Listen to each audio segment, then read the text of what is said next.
Hello বন্ধুরা, আজকে আমি তৈরি করেছি রাইস চাকলি বা মুরুক্কু। এটা সাউথ ইন্ডিয়ার খুব ফেমাস একটা স্ন্যাক্সের রেসিপি। আর এটা খেতে খুব টেস্টি লাগে, খুব কুড়মুড়ে হয়।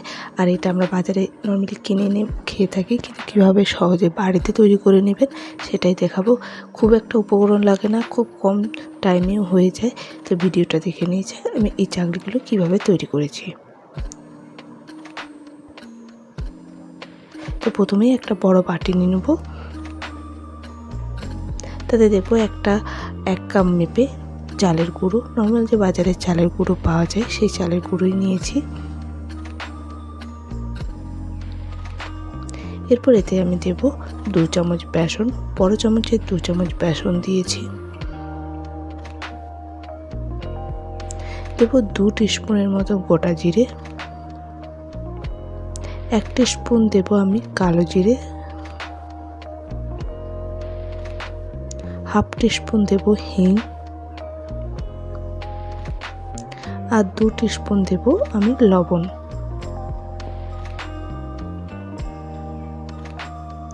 এরপর ওই কাপ মেপে 1 কাপ গরম জল নিয়েছি। তো জলটা প্রথমে পুরোটা দেবো না, অল্প অল্প জল দিয়ে চামচের সাহায্যে পুরো এই রাইসের যে আটাটা মাখবো।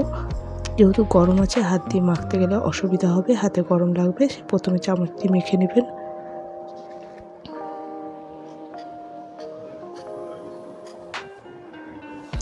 তো এরপর একটু হালকা ঠান্ডা হয়ে গেলে হাতের সাহায্যে হালকা হালকা করে মাখতে থাকবেন। এরপর যতটা জল লাগবে সেই অনুযায়ী জলটা দিতে হবে।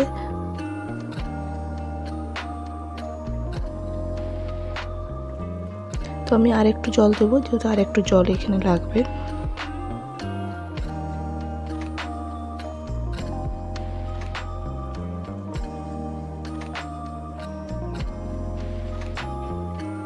তো এটা ডোয়ের মতন হয়ে গেছে, দেখতেই পাচ্ছেন, মানে একটু টাইট ডো করতে হবে। প্রায় 2 চামচের মতো জলও আমার বেঁচে গেছে। এরপর এতে 1 চামচের মতো সাদা তেল দিয়ে ভালো করে মাখিয়ে নেব, যাতে এই রাইসের যে আটাটা শুকনো না হয়ে যায় উপরের অংশটা। সেই জন্য 1 চামচ তেল দিয়ে এটা আমি মেখে নেব ভালো করে।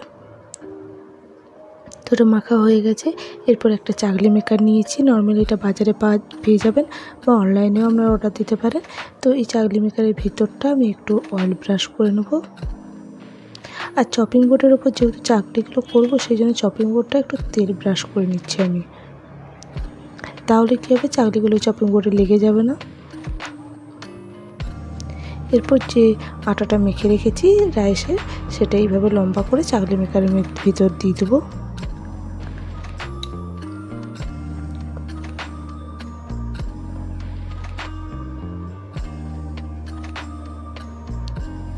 চাকলি মেকারের উপরের অংশটা লাগিয়ে নেবো এইভাবে দিয়ে। এবারে ঘুরিয়ে ঘুরিয়ে চাকলিটা করে নিতে হবে। নর্মাল খুব ভালোভাবে এই চাকলি মেকারের চাকলিগুলো হয়ে যায়, দেখবেন। তো দেখতে পাচ্ছেন এই চাকলিটা তৈরি করে নিয়েছি। তো আরেকটা করে দেখাচ্ছি আপনাদেরকে। তো মধ্যে যদি একটু ভেঙেও যায় না, তখন আমরা আরেকটু চাকলি মেকার এইভাবে ঘোরাবেন, দেখবেন লম্বা যে এটা বেরোচ্ছে আটার, সেটা একটু ওর সাথে আটকে দেবেন, তাহলেই দেখবেন গোল গোলই হবে। তো এটা ভাজতেও কোনো অসুবিধা হবে না। তো এইভাবে প্রত্যেকটা চাকলি করে নেবো আগে। তারপর গ্যাসের মধ্যে একটা ফ্রাই প্যান চাপিয়ে তাতে বেশ কিছুটা সাদা তেল দিয়ে দিয়েছি। তেলটা মিডিয়াম টু লো ফ্লেমে গরম করে নেব। গরম হয়ে গেলে চাকলিগুলো একে একে এর মধ্যে দিয়ে দেবো তেলের মধ্যে। আর চাকলিগুলোকে ভাজতে হবে মিডিয়াম টু লো ফ্লেমে, হাই ফ্লেমে ভাজবেন না, তাহলে চাকলিগুলো কিলো উপরটা পুড়েবে, ভিতরটা যে কুরকুরে একটা ভাব সেটা হবে না। তো একদিকটা ভাজা হয়ে গেলে আর একদিকটা এইভাবে পাল্টে দিতে হবে।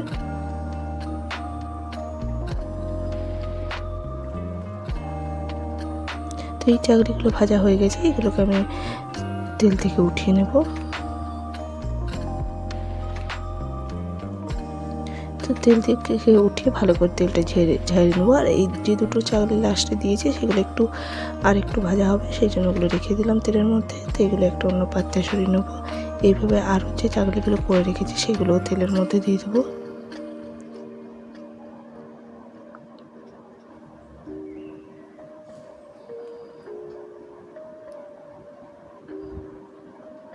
তো এগুলো ভাজা গেছে, এগুলোকে এরপর তেল থেকে উঠিয়ে নেবো আমি।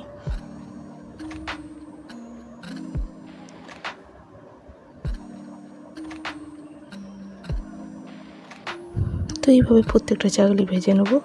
তো দেখতেই পাচ্ছেন চাকলিগুলো কত সুন্দর হয়েছে।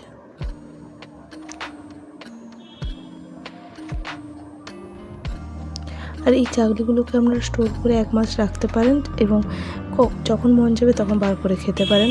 তো প্রত্যেকটা চাকলি এভাবে আপনারা করে নিতে পারেন। আর খুব কম টাইমে হয়ে যায় বলে এই স্ন্যাক্সটা আমার খুবই ভালো লাগে।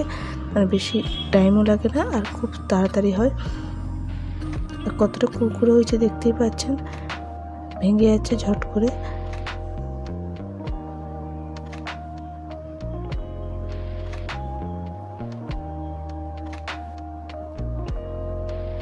তো আমার এই ভিডিওটা ভালো লাগলে অবশ্যই লাইক, শেয়ার এবং সাবস্ক্রাইব করতে ভুলবেন না।